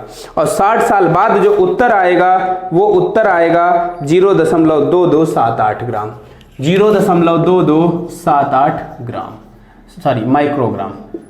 ठीक है, इतना ये आंसर आएगा 60 साल बाद, 60 साल बाद। ठीक है, ये आप लोग अपने आप करिएगा। ठीक है, इसको अपने आप करिएगा। तो ध्यान दो बेटा, अब हम अगले क्वेश्चन की ओर बढ़ते हैं और ये क्वेश्चन नंबर हमारा है 20। 20 क्वेश्चन नंबर क्या कह रहा है, इसमें ध्यान दीजिए, टाइम दिया गया है 0 सेकेंड, 360 और 720 सेकेंड दिए गए हैं। उसके आगे प्रेशर ये दिए गए हैं, दाब दिए गए हैं, कंसंट्रेशन नहीं दिए गए हैं। अब क्वेश्चन ये कह रहे हैं कि एजो आइसोप्रोपेन जो है उसका डिकम्पोजिशन होता है नाइट्रोजन और नॉर्मल हेक्सेन में। ठीक है, नाइट्रोजन और नॉर्मल हेक्सेन में। आप इसके लिए रेट कांस्टेंट की वैल्यू बताइए। तो चलो हम इसको सॉल्व करते हैं। ध्यान दो, अब जैसे ये हमने इसकी रिएक्शन लिखी है, ये एजो आइसोप्रोपेन का फार्मूला होता है। एजो ग्रुप ये होता है बेटा N डबल बॉन्ड N, ये ग्रुप जहां जाता है एजो ग्रुप, ये आइसोप्रोपेन दोनों तरफ लगे तो ये एजो आइसोप्रोपेन है। ध्यान दीजिएगा, इनिशियल में हम मान लेते हैं इनिशियल स्टेट, तो इनिशियल में इसका हम जो भी बताओ मान लेते हैं। तो इनिशियल कंडीशन में इसका प्रेशर जो है वो प्रेशर हम मान लेते हैं P0 है। कितना है प्रेशर? P0। इधर जो है ये तो शुरुआत में गैसें बनेंगी नहीं, तो इनका प्रेशर क्या होगा, 0 और 0। ठीक है, शुरुआत में तो 0 और 0। अब आफ्टर टी टाइम, तो टी टाइम के बाद क्या है, मान लेते हैं इधर कुछ गैसें बनी होंगी। जो गैसें बनी है उनके प्रेशर है P। ठीक है, P प्रेशर है, दोनों के बराबर ही प्रेशर हम मान लेते हैं, जितनी बनी है तो दोनों के P हैं। तो यहां बेटा कितना बचेगा, P0 माइनस P, इतना ये बचेगा। ठीक है, तो अब अगर हम टोटल प्रेशर निकालें, total pressure after T time, तो टी टाइम के बाद अगर हम टोटल प्रेशर निकालें तो टोटल प्रेशर ये सब जोड़ दें, जोड़ने का मतलब P0 minus P plus P plus P। भाई ये जोड़ दिया सब, भाई ये और ये प्लस कर दिए सब, एक P से एक P कट गया तो ये आया P0 प्लस P, ये टोटल प्रेशर आया। P0 प्लस P, ये क्या आ गया, टोटल प्रेशर आ गया। ठीक है, PT, तो ये हो गया आपका टोटल प्रेशर। और टोटल प्रेशर को हम इसको रिप्रेजेंट कर लेंगे PT से। किससे? PT से। तो PT इज इक्वल टू क्या हो गया, P0 प्लस P। और अगर हम P निकालना चाहें यहां से तो P बराबर क्या हो जाएगा, PT माइनस P0, नीचे नॉट लगाएं। ठीक है, ये हो गया। तो ये समझ में आया नहीं आया? ये आया है ये वाला प्रेशर, समझ रहे हो कि नहीं? ये वाला प्रेशर आया है। ठीक है, तो इतना ये हो गया आपका बेटा। अब आपसे अगर हम बात करें, ध्यान दीजिएगा, जैसे कि यहाँ पर जब टर्म ऑफ प्रेशर बात हो रही है तो प्रेशर के टर्म में अगर हम बात करें तो जैसे लेट कर लेते हैं, यानी मान लेते हैं भाई A क्या है, प्रारंभिक सांद्रता होती है या नहीं होती है? A प्रारंभिक सांद्रता होती है, जिसको हम A0 से दर्शाते हैं, ऐसे करके A0 लिखते हैं। अगर प्रेशर है तो यहाँ पर P0 लिख लेंगे, प्रेशर है तो क्या लिख लेंगे, P0 लिख लेंगे। तो A माइनस अगर X की बात करें तो A माइनस X क्या है, A है P0 और X क्या है P, तो P0 माइनस क्या हो जाएगा, P हो जाएगा A माइनस X। ठीक है, P0 माइनस क्या हो जाएगा, P0 माइनस P। ठीक है, A माइनस X हुआ P और PT, तो ये हो जाएगा A minus X equal to P0 minus, ये हो जाएगा P। और P की जगह पर हम ये वैल्यू रख सकते हैं, ये वाली वैल्यू रख सकते हैं कि नहीं रख सकते हैं? भाई जो यहाँ पर P आ रहा है उस P की जगह पर हम ये P वाली वैल्यू रख दें, तो ये वाली P वाली वैल्यू रखें तो क्या हो जाएगा, P0 माइनस PT। ठीक है, PT और प्लस क्या हो जाएगा, P0, क्योंकि ये वाला माइनस है और माइनस का, चलो हम एक स्टेप बढ़ा देते हैं, ब्रैकेट में P T minus P not, ठीक है। ये अंदर जब गुणा करेगा तो P not minus P T और माइनस माइनस क्या हो जाएगा प्लस पी नॉट, ये जुड़ जाएंगे तो 2 P not minus P T. ये आएगा या नहीं आएगा? ये किसके बराबर आया? a माइनस एक्स के, a माइनस एक्स के बराबर ये आया। समझना बात को, और a बराबर ये आया। ठीक, आप समझ गए? इतना नहीं समझ गए? इसको अपनी कॉपी पर पूरा उतार लीजिए वहां तक। अब हम इधर वाला साफ करेंगे फिर फटाफट, जल्दी उतार लो, इसको उतार लो फटाफट। तो अब हम बेटा क्या करेंगे, इसको हम फर्स्ट ऑर्डर मान लेंगे फर्स्ट ऑर्डर। तो लेट अस मान लेंगे if above equation is first order. अगर हमने मान लिया कि ऊपर वाली इक्वेशन फर्स्ट ऑर्डर है, क्योंकि इसमें तो कह नहीं रहे, तो हम प्रथम कोटि मान लेंगे। मान लिया प्रथम कोटि, और प्रथम कोटि मानकर हम 2 के मान निकालेंगे। ठीक है, देखो ये वाला जो प्रेशर है बेटा, ये है पी नॉट क्योंकि 0 टाइम पर आया, और ये है पी 360 मतलब 360 टाइम पर जो दिया गया वो है। अब ध्यान दीजिए, अब हम अगर लिखें तो k बराबर क्या होता है 2.303 अपान टी लॉग ए अपान ए माइनस एक्स ही तो होता है कि नहीं होता है। तो अब हम a की जगह क्या लिख देंगे 2.303 बटे टी लॉग a की जगह हम क्या लिख देंगे, a की जगह लिख देंगे P not minus 2 P not minus P T, ऐसे लिख दें भाई। जब ये a minus X equal to ये है तो ये यहां रख दिया, a इक्वल टू वो है तो वो रख दिया। अब आपको क्या करना है, मान रखने हैं 2.303। अब देखो ये इक्वेशन बन गई आपकी। इससे पहले अब हम बात करेंगे पी नॉट कितना दिया गया है 35 mmHg, ठीक है, ये दिया गया है, यह है 0 टाइम पर। अब हमें निकालना है 360 पर पहले, तो टाइम अगर हम 360 ले रहे हैं तो पीटी बराबर बेटा कितना आ जाएगा, 360 पर कितना आ रहा है 54.0 mmHg आ रहा है कि नहीं आ रहा है। यही मान आपको फटाफट यहां पर पुट कर देने हैं। तो अब क्या करना है, के बराबर 2.303 बटे टी है 360, फिर हो जाएगा लॉग ए, और पी जीरो कितना है, पी जीरो है 35 बटे 2 पी जीरो 35। अब देखो 35 दूना कितना हो जाएगा भाई, पी जीरो 35 है, 35 दूना 70 भाई, 2 है यहाँ पर लिखा तो बस दुगना कर दीजिए तो 70 हो गया यहाँ पर, माइनस पी टी कितना है 54। समझ गए कि नहीं, बराबर कितना आ जाएगा। अब इसको आप काटोगे पीटोगे तो गुणा भाग करने पर आपका जो आएगा फाइनली, चलो हम आगे और कर लेते हैं, 2.303 बटे 360 लॉग 35 बटे 16। इसको बेटा गुणा भाग आप खुद करोगे, इतने सारे हमने करा दिए हैं। गुणा भाग करने पर जो के का मान आएगा वो 2.175 गुणे 2.175 गुणे 10 की घात -3 सेकेंड इनवर्स आएगा। ये आएगा के का मान, के का मान ये आ गया। ठीक है, ये जब आप गुणा भाग आगे कर लोगे, इससे काट देना, log 35 का मान और 16 का मान रख के निकाल लोगे, कर लोगे तो ये इतना आ जाएगा। इसी प्रकार अब हम निकालेंगे K2। क्या निकालेंगे, के ये K1 मान लीजिए है, ये क्या है K1 है। ठीक है, अब हम बात करेंगे आगे इसके। तो आगे बेटा क्या करते हैं, ध्यान दीजिएगा सभी लोग। आगे अगर हम बात करें कि अगर P0 तो हमें पता ही है कितना है, P0 है 35 mmHg। ठीक है, अब हम T बराबर कितना मान लें, 720 पर बात कर रहे हैं। कितने पर बात कर रहे हैं, 720 सेकेंड पर। तो PT बराबर कितना आ जाएगा, इस पर कितना होगा 63.0 mmHg। अब ये मान इसी इक्वेशन, इसको फर्स्ट मान लो, फर्स्ट में रखने पर तो यहां पर रखो, फिर के का मान निकालो। तो 2.303 बटे टी रख दोगे 720 लॉग ए बराबर P0 कितना है, P0 है 35 और 35 दूना 70 माइनस 63 बराबर आएगा 2.303 बटे 720 लॉग 35 बटे आ जाएगा कितना, 7 बचेगा 7। इसको आप हल कर लोगे तो के भी आ जाएगा। हल करने पर के का मान कितना आएगा, गुणा भाग करके इसको हल करिएगा, फिर आएगा 2.235 गुणे 10 की घात -3 सेकेंड इनवर्स। तो ये के का मान आएगा। अब आप ध्यान दीजिए, के मान ये K2 हो गया, ये क्या हो गया K2। तो ये K1 कितना आया, K1 आया था 2.175 गुणे 10 की घात -3 सेकेंड इनवर्स।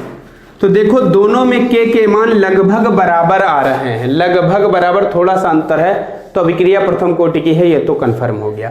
अब आपको औसत K का औसत मान निकालना है, तो K का औसत मान, औसत मतलब एवरेज, वैल्यू ऑफ K और कैसी है एवरेज, तो एवरेज के लिए निकालने के लिए K1 प्लस K2 करके इसे 2 से भाग कर देना, एवरेज मान निकल आएगा।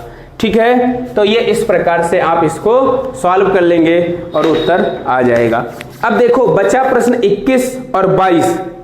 21 और 22 बहुत आसान प्रश्न हैं, इनको आप खुद से करिए और खुद सॉल्व करिए इन प्रश्नों को। इसी के साथ भाई ये प्रश्न खत्म हुए और इतने प्रश्नों से ही आप हल कर लेंगे, सभी प्रकार के प्रश्न हो चुके हैं। ये SO2Cl2 वाला अभिक्रिया लिखना, टाइम दिया गया है, टाइम रख के इसी प्रकार दाब पर आधारित प्रश्न है, आप लोग करिएगा, खुद से करिएगा भाई। 22वां भी आप कर लेंगे, ग्राफ बनाना है इसमें। तो बेटा आप अपने ये प्रश्नों को हल करिए। अब हम लोग कल से सरफेस केमिस्ट्री पढ़ेंगे और सॉलिड स्टेट का एक बचा हुआ जो लेक्चर है वो भी आप लोगों को हम कोशिश करेंगे कि कल दे दें, और इस प्रकार आपका सॉलिड स्टेट चैप्टर कंप्लीट हो जाएगा। उसके कुछ न्यूमेरिकल बचेंगे। इंग्लिश मीडियम की मैं बात कर रहा हूँ, हिंदी मीडियम अभी मैंने शुरू नहीं किया है, ध्यान दीजिएगा। ये मैं सिर्फ इंग्लिश मीडियम के बच्चों के लिए बता रहा हूँ, और इंग्लिश मीडियम कंप्लीट होगा उसके बाद हम फिर हिंदी मीडियम में सॉलिड स्टेट पढ़ाना शुरू करेंगे। ठीक है, तो इसी के साथ आप समझ लीजिए ये सब कंप्लीट हो गया। आप अपनी पढ़ाई करते रहिए, अपनी तैयारी करते रहिए। आज का वीडियो थोड़ा लंबा हो गया, लेकिन मैंने सारे क्वेश्चंस जो शामिल करने थे कर लिए हैं। आप पढ़िए, ठीक है, और अटेंडेंस देते रहिए। और बेटा जिन बच्चों की फीस नहीं जमा है वो लोग फीस भी जमा कर दो आके। आप लोगों से हमने 30 तारीख तक कहा था, बहुत बच्चों ने साथ दिया है, फीस भी जमा की है, लेकिन बहुत बच्चे तो कतई संपर्क ही नहीं कर रहे हैं। तो आप लोग बेटा संपर्क करो और फीस जल्द से जल्द जमा करो। ठीक है, धन्यवाद बच्चों।